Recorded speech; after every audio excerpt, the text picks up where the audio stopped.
Hola a todos y a todas, nos volvemos a encontrar para un nuevo video de nuestra materia Historia Social del Deporte. En este caso continuaremos donde nos habíamos detenido en el video anterior, que era la popularización del deporte, y ahora hablaremos de una etapa siguiente en la historia del deporte y en realidad particularmente del fútbol, que es la que hemos llamado la época de la espectacularización, es decir, cuando el fútbol se transforma más que en una práctica, en un espectáculo de atracción masiva. Esto en términos cronológicos corresponde a los años 20 y 30 del siglo XX. Este proceso requiere, esta transformación del fútbol en un espectáculo masivo, requiere de una serie de condiciones materiales para que se pueda desarrollar. Lo que hemos llamado aquí los elementos básicos para que se pueda transformar el deporte en un espectáculo. Por un lado tiene que mantenerse una cierta organización institucional, y esto es fundamental porque no puede haber un espectáculo deportivo si no hay una cierta regularidad, es decir, si uno no puede tener una cierta previsión de que habrá una serie de partidos que van hilvanando un campeonato con cierto grado de previsibilidad por parte de los espectadores. Por otro lado, desde el punto de vista físico, tenemos que hablar de la aparición de los estadios como novedad con respecto a lo que anteriormente eran las canchas. Por otro lado, va a ser central el papel de la prensa. Esto es bastante fácil de entender si pensamos que para que haya un espectáculo tiene que haber espectadores, y para que haya espectadores tiene que haber un cierto grado de información, un cierto grado de conocimiento, un cierto grado de atracción sobre ese objeto que es el deporte, en este caso el fútbol, y sobre esto va a trabajar la prensa. Con todos estos elementos vamos a ir viendo que va a aparecer lo que para nosotros es habitual. Todos aquellos de nosotros que tengamos cierto grado de cultura de hinchas, es decir, de ir regularmente a ver los partidos de nuestro club, sabemos a lo que se llama el ritual del partido de fútbol, ¿no? Es decir, una serie de pasos, una serie de pautas, una serie de elementos que se tienen que ir repitiendo, justamente como los ritos en las religiones. En ese sentido, en los años 20 ya se puede ir viendo cómo ese ritual futbolístico va adquiriendo los contornos que hoy en día conocemos, que son parte de la cultura hinchística, la cultura deportiva de los habitantes de este país. Va a ser muy importante en este sentido la transformación en el papel de los jugadores. Aquí va a ser interesante que tengamos en cuenta una transformación, una cierta distinción que va a darse entre los jugadores. Habrá algunos que tengan mayores habilidades, mayor cartel como figuras de espectáculo, y por lo tanto van a tener una mayor paga. Esto va a ser importante porque va a empezar a aparecer en estos años el tema central, que va a ser la posibilidad de que los jugadores cobren por su actividad como protagonistas centrales de este espectáculo deportivo.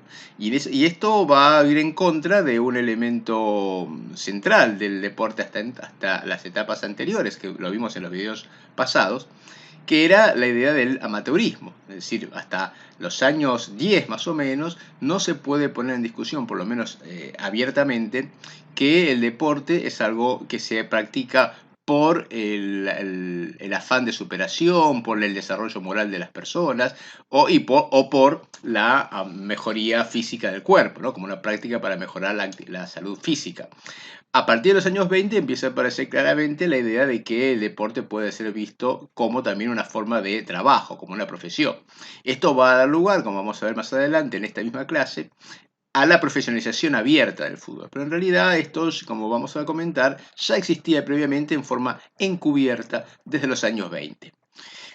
Si los jugadores empiezan a ocupar ese lugar central, también va a ser muy diferenciado el lugar que va a ocupar el público. Por último, va a ser muy importante que veamos la relación que tienen estos elementos, esta aparición del deporte como espectáculo masivo, esta aparición del fútbol como espectáculo de masas, con las transformaciones urbanas. Ya hemos visto en los videos anteriores la importancia que tiene el tejido urbano para entender el desarrollo del fútbol en nuestro país, particularmente en la ciudad de Buenos Aires, y esto lo vamos a continuar viendo ahora a medida que en esta época, los años 20 y 30, también vaya cambiando el paisaje urbano de la mano del desarrollo de estas instituciones. Así que vamos a pasar un poco por estos elementos con un poco más de desarrollo en algunos casos que en otros. Con respecto a la organización institucional, no vamos a decir demasiado aquí. Ustedes recordarán, hemos hablado de que había habido una ruptura en el año 12, que era muy importante para nosotros, porque de esa ruptura se originaba el comienzo del desalojo de los clubes de élite por parte de los clubes provenientes de los sectores populares, que a partir del año 13 van a ir ocupando el centro de la acera. Esa ruptura va a ser muy breve, porque el año 15 ya se van a volver a unir esas dos asociaciones, pero también habrá una nueva ruptura en el año 19. Y esta ruptura va a ser más profunda que la anterior porque va a durar más tiempo y en realidad ambas ligas van a tener un cierto grado de equivalencia entre sí, mientras que en el caso anterior la liga de Aldao, la Federación Argentina de Fútbol, prácticamente se termina vaciando en poco tiempo. Aquí tendremos una división fuerte donde los clubes populares van a estar un poco divididos en las dos instituciones.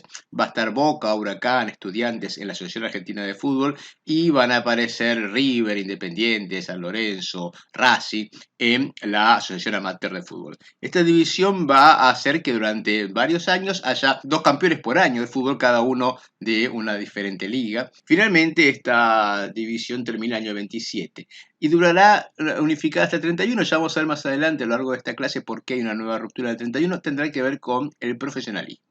Un punto muy importante para nosotros es el que tiene que ver con las transformaciones que se dan en el seno de los propios clubes. Recordarán que en el video anterior hablamos de los problemas que tenían que enfrentar los clubes a los que les costaba conseguir el espacio físico donde jugar, muchos de los cuales terminaban desapareciendo justamente por no tener esos terrenos en donde oficiar de local para poder participar en los campeonatos. ¿Qué ocurre ahora? Bueno, fundamentalmente que los clubes sobrevivientes van creciendo en su masa societaria, es decir, el hecho de que el fútbol se pueda sostener atrae a más socios, atrae a más vecinos de los barrios para anotarse, para asociarse a esos clubes, y más socios implica más dinero, y más dinero implica la posibilidad de ir creciendo como institución, creciendo en varios sentidos, creciendo físicamente porque van a conseguir nuevos terrenos, van a aumentar sus instalaciones, van a incorporar nuevos deportes. Es interesante que, si ustedes recuerdan en el video anterior, insistimos sobre el punto de que a diferencia de los clubes de la élite, los clubes populares eran en su origen exclusivamente futbolísticos. Lo único que les interesaba a los jóvenes de los sectores populares que se organizaban para fundar un club era la práctica del fútbol. En cambio ahora lo que vamos a ver es que a medida que va creciendo, estos clubes van incorporando otros deportes, en muchos casos como forma recreativa, no tanto como competencia, pero más adelante estos deportes van a empezar a formar parte de campeonatos no futbolísticos en los cuales estos clubes van a participar. Por ejemplo, acá tienen imágenes de piletas que varios clubes van a tener para, obviamente, para ofrecerle a sus socios, o canchas de básquet, como pueden ver allí, la cancha de básquet al lado del gasómetro en San Lorenzo. También hay una cancha de pelota paleta que pueden ver aquí abajo. Además de los deportes, también el crecimiento supone el desarrollo de espacios cerrados para la organización de bailes o de eventos culturales. Y esto tiene que ver con el segundo tipo de crecimiento, que no es solamente un crecimiento físico, sino también en términos institucionales. Los clubes van a empezar a tener cada vez más una presencia en la vida de los barrios que va a exceder solamente el deporte. Esto también va a suponer, esta complejización va a suponer la aparición de internas y conflictos políticos que ustedes conocen muy bien hoy en día, es decir, la existencia de listas, de agrupaciones diferentes. Todo esto empieza a desarrollarse a partir ya de los años 10, años 20, a medida que va creciendo la masa societaria y se va complejizando su vida interna. Ahora, de todo esto, un punto central para nosotros que tiene que ver con el desarrollo de lo que estamos hablando hoy, es decir, el espectáculo deportivo, el fútbol como espectáculo de masas, un punto central, digo, es la aparición de los estadios. Es decir, fíjense cómo hasta ahora teníamos a clubes que les costaba conseguir un terreno para jugar al fútbol, una mera cancha. Ahora el crecimiento económico les permite no solamente tener una cancha, sino incluso construirlo como un estadio. Y los estadios para nosotros van a ser centrales para el espectáculo de fútbol, porque el fútbol en los estadios se va a practicar de una manera diferente, no tanto en lo que hace al propio juego, ya que la cancha es la misma, sino en cuanto a la relación que va a haber con el entorno, fundamentalmente con los espectadores. Por un lado vamos a tener en los estadios una serie de comodidades para jugadores que antes no tenían. Tiene que ver esto con espacios con vestuarios más provistos, con posibilidades de salas de recuperación física, etc. Pero fundamentalmente para nosotros lo central va a ser la aparición de las tribunas altas. Es algo que diferencia la cancha del estadio esto. Porque la tribuna alta es algo donde los espectadores van a empezar a ocupar un lugar central. Los espectadores en las tribunas van a buscar ser no solamente justamente lo que el término indica, es decir, espectadores, gente que va a ver el partido, sino también lugares a donde van a ir a ser vistos ellos mismos.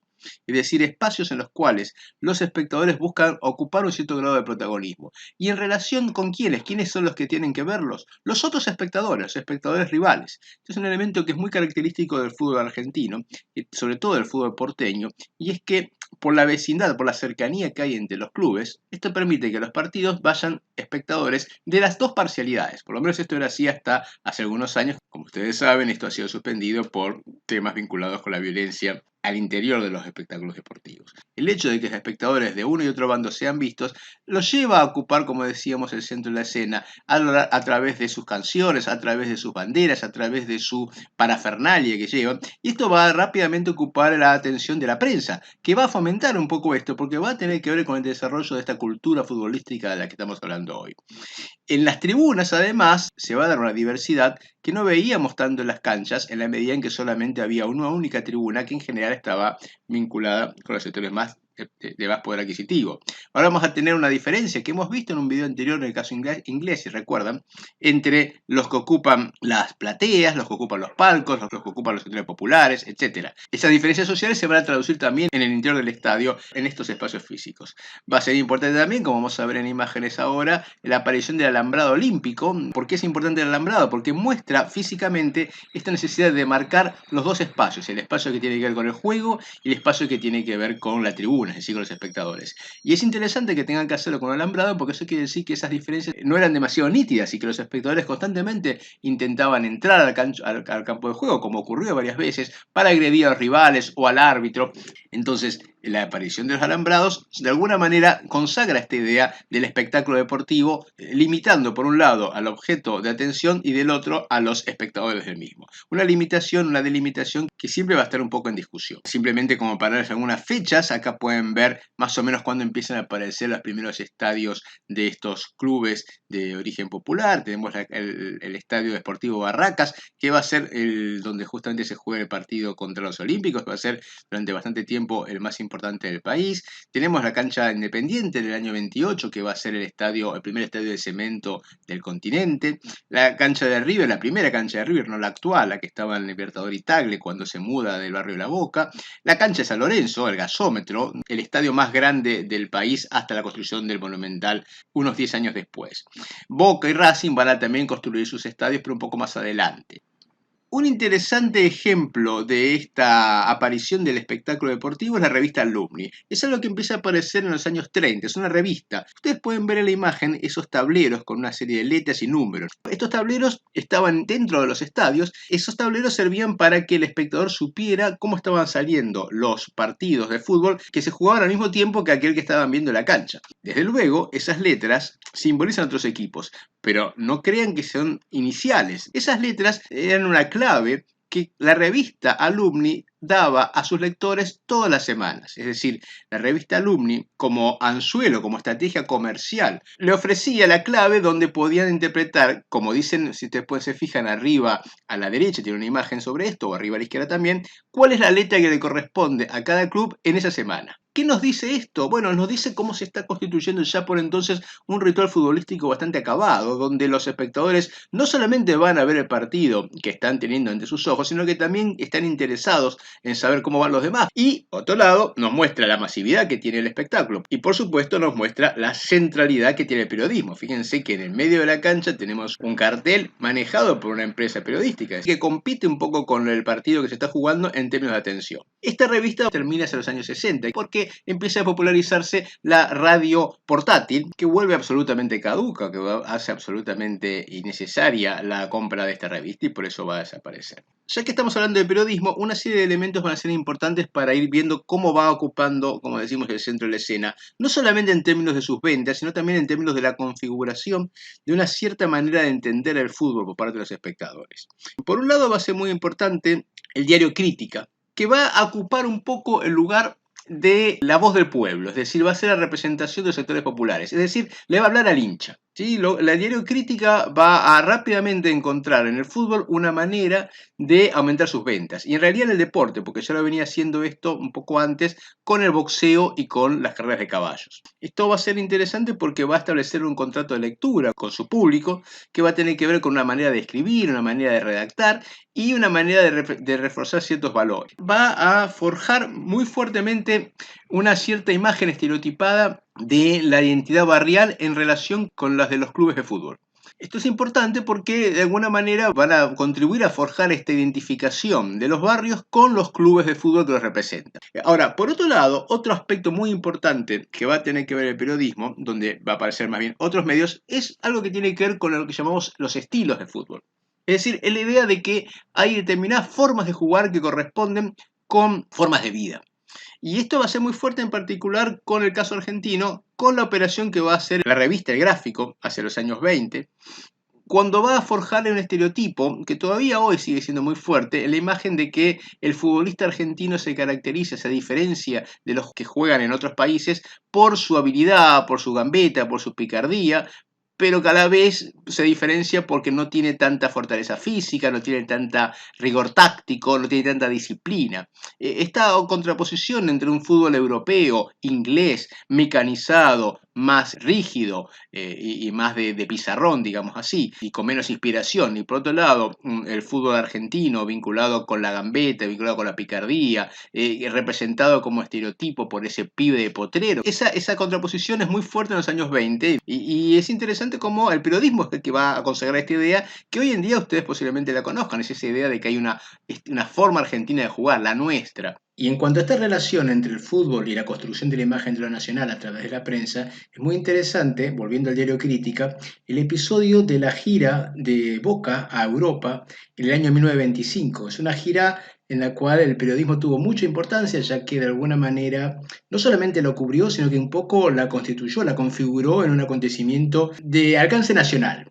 El diario envió una serie de corresponsales, ahí tienen ustedes en imagen a Natalio Botana, su director, y junto con él una serie de imágenes de esta cobertura periodística del diario, que, como digo, es de alcance inédito en cuanto a la cantidad de enviados, la cantidad de fotografías que ha aportado a sus lectores. Y en esta cobertura, Boca es presentado a la opinión pública como el representante del fútbol argentino, no de un club. Es interesante esta operación que hace el diario de transformar a un club en representativo del fútbol argentino en su totalidad. Los éxitos de Boca en esta gira, en la cual vence en la mayoría de los partidos a equipos de España y de Francia y de Alemania, los éxitos hacen que la gira se transforme en un evento importante, uno de los primeros grandes acontecimientos internacionales del fútbol argentino. Van a proyectarse films, películas con las imágenes de los goles. La gente iba a ver estas proyecciones, por más que obviamente conocía ya el resultado. Y al regreso del equipo se le va a brindar una recepción triunfal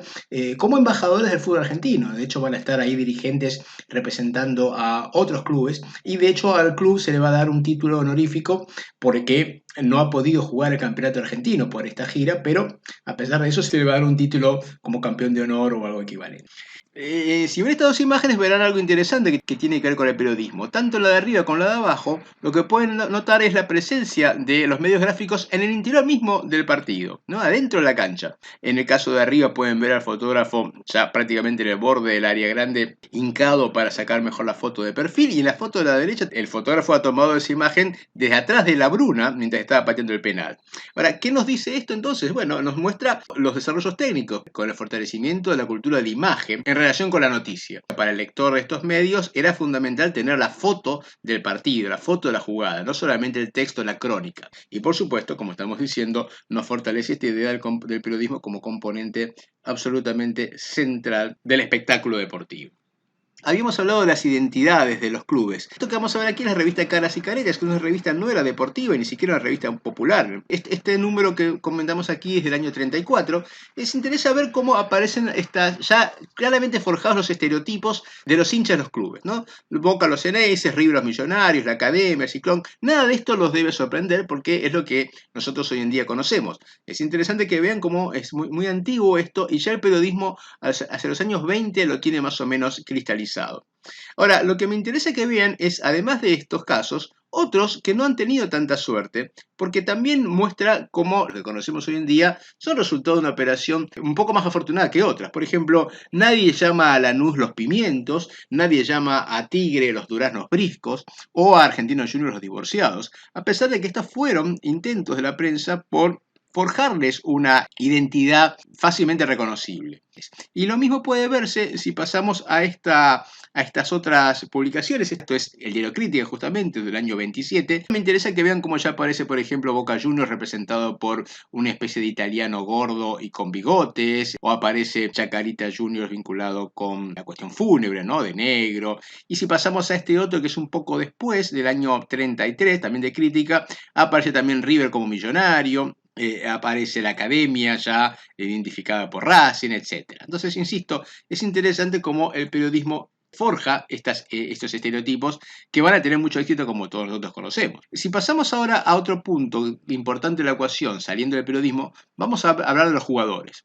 Aquí en estas imágenes, lo primero que me parece interesante que vean es el hecho de que el jugador aparece retratado individualmente, algo que hasta ahora no había aparecido tanto. En general teníamos fotos, como tiene ahí abajo, de un plantel, de un equipo entero. En cambio ahora van a empezar a aparecer los jugadores individualmente.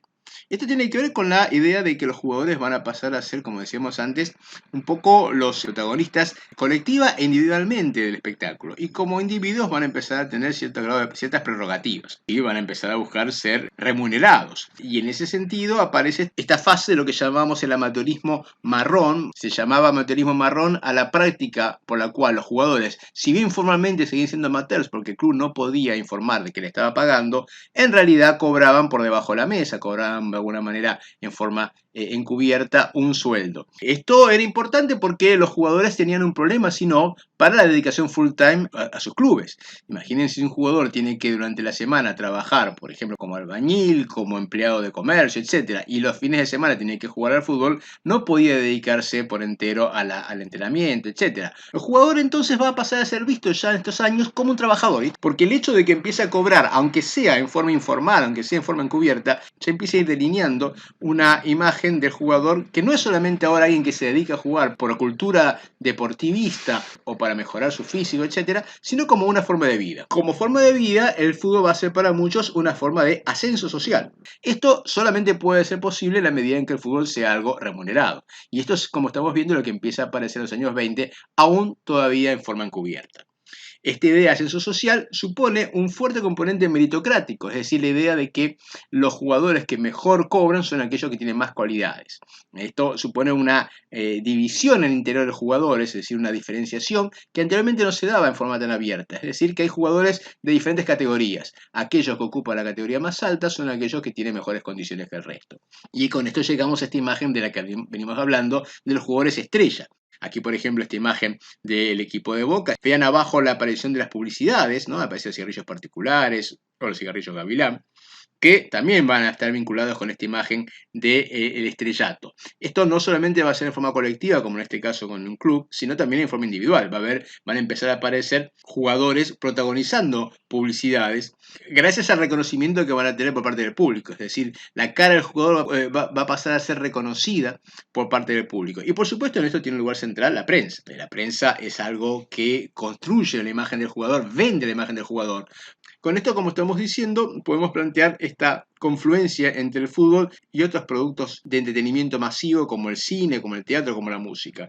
Y esta confluencia la podemos ver en algunos ejemplos concretos. Aquí, por ejemplo, tienen dos afiches de películas vinculadas con el fútbol. A la izquierda tenemos a Sandrini, el popular cómico, que hace una especie de parodia de la historia de Bernabé Ferreira en El Cañonero de Giles, el popular jugador de River Plate de los años 30. Y a la derecha tienen otra que es todavía más interesante, porque aquí los propios jugadores van a aparecer actuando como ellos mismos, ¿no? Fíjense que el afiche, esto ya es de los años 40, el afiche de la película incluye a jugadores como Boyé, Di Stéfano y Tucho Méndez, con las camisetas de sus equipos. Y esta presencia de jugadores dentro de la pantalla haciendo un poco de ellos mismos, también se pueden ver otras películas, como aquí en este caso Los Tres Berretines, que es una película del 33, muy famosa en su momento, muy exitosa, donde actúa quien tiene ahí arriba a la izquierda, que es Miguel Ángel Lauri, el famoso jugador del equipo llamado Los Profesores de Estudiantes de La Plata, y que lo tiene abajo a la derecha en la foto posando en el club, en la pileta del club de estudiantes.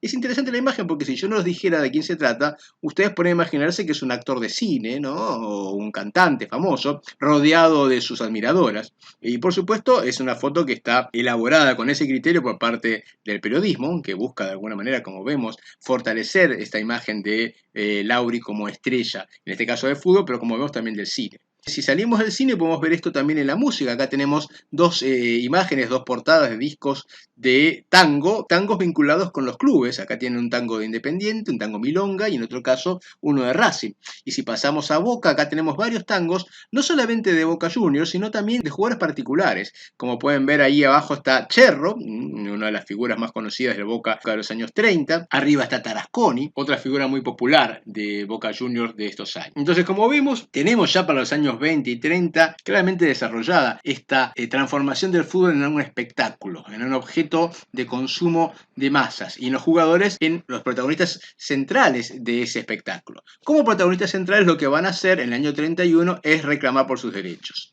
Este va a ser el momento en el cual se va a dar la profesionalización del fútbol. No me voy a tener demasiado aquí porque ustedes tienen un texto muy claro al respecto, pero sí es interesante que vean de qué surge esto, por qué se toma la decisión de profesionalizar. Por empezar, surge de una huelga.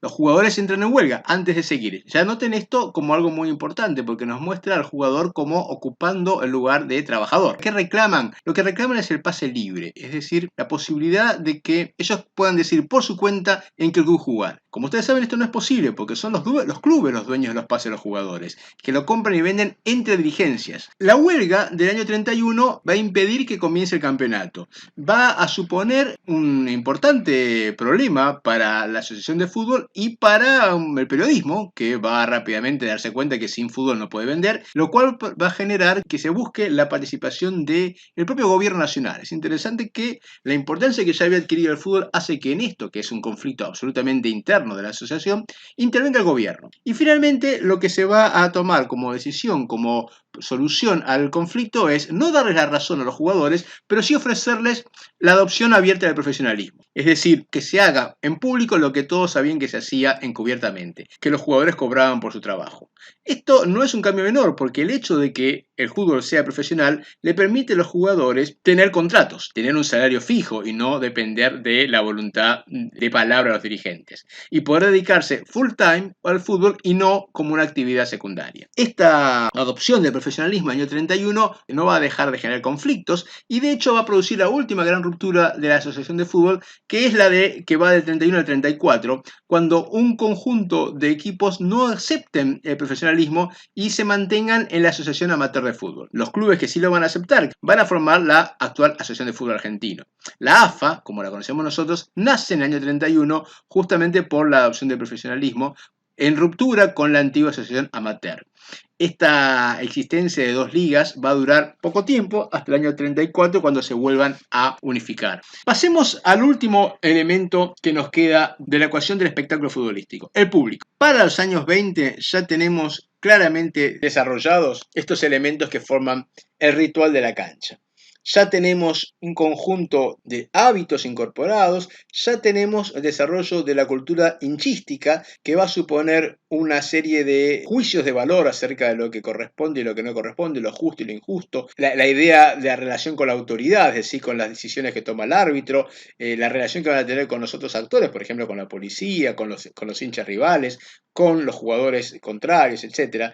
El siempre inestable, como decíamos, equilibrio entre orden y desorden, es decir, que los hinchas acepten su lugar en las tribunas y no lo desborden arrojando objetos o introduciéndose a la cancha, la idea de que en la cancha se pone en juego el honor de la institución, algo que se refiere a la esencia misma de los propios miembros del club, esa idea que hace tan difícil de aceptar la derrota y tan importante de festejar la victoria, y la aparición de las conductas de desborde que la prensa rápidamente va a empezar a llamar con el nombre de barras bravas. Aunque no se refiere a lo que hoy en día llamamos con ese nombre, ya muy tempranamente podemos ver cómo la prensa va a ir oscilando entre, por un lado, el tratamiento del público como la muchachada futbolística, cantando loas, alabando su fervor, su entrega a la causa, su entrega al apoyo a su equipo, y por otro lado criticando cuando se dan esos desbordes por parte de esas barras bravas que producen desmanes, hostilizan a los rivales o arrojan objetos.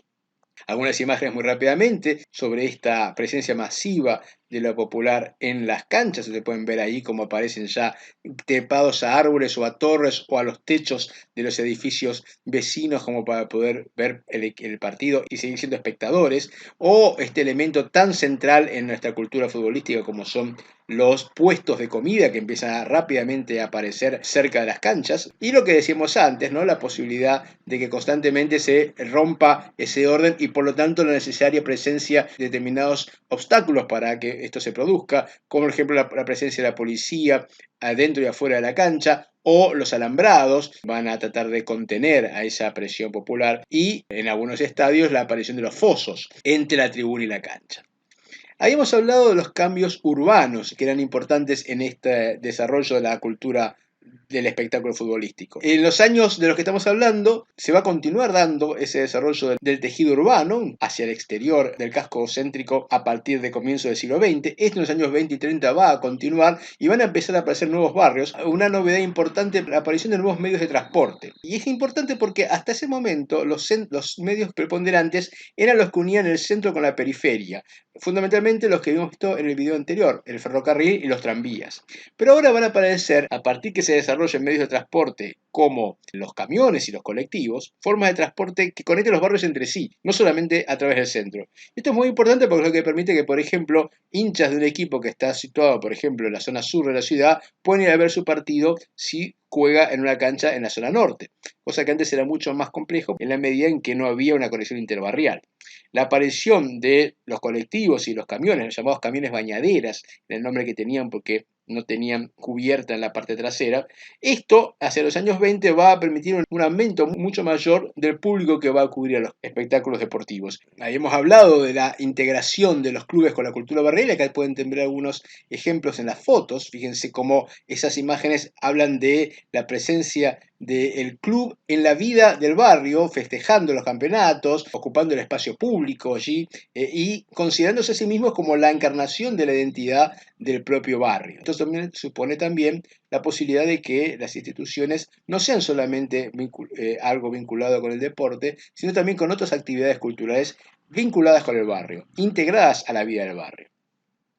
Acá tienen la imagen que posiblemente ustedes conozcan, no están los nombres, pero lo que me interesa no es tanto los nombres, sino que vean la dispersión. Estos son todos los estadios de fútbol que hay en la ciudad de Buenos Aires, fíjense la enorme cantidad. Y esto para nosotros es importante no como un motivo de orgullo nada más, sino en el sentido de que se entienda la importancia que tienen estos clubes con la identidad barrial. Acá tienen unas imágenes que pueden hablar un poco de esto. Arriba y a la izquierda son imágenes de nuevos barrios que se van creando hace estos años, en los años 30, por ejemplo el barrio de Floresta. Abajo tienen la construcción del Monumental en la zona de Núñez. Lo que me interesa que vean esas imágenes es lo vacío, el nuevo barrio, ¿no? El nuevo espacio urbano.